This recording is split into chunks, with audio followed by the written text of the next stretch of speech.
Gypsies. I've known a lot of gypsies. Some of them my dad knew. Of course, he didn't call them gypsies, but they were. And, were nomads and would always be moving around and not stay in one place or stay with one job. And they were just very nomadic. And my dad, in the early years would, play poker with them and, and they would just, hang out. We'd have picnics, different things like that. And as I got older, I remember meeting one gal that was kind of nomadic and Red Palms. She was like a secretary for the Strawberry Alarm Clock and took me around and introduced me to some of her friends and some of her musical friends, and would read my palm and read the lines in my hand and tell me all kinds of things. And of course it was all strange to me, and I took it all with a grain of salt. And I remember Bill having a friend that was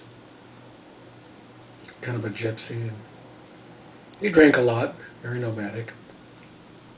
I remember Bill had left the room.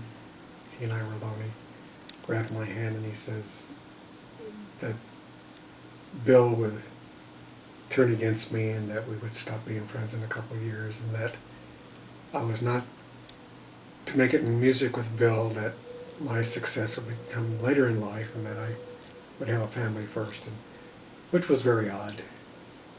And of course, years later too, about 2000, I met this gal named Connie.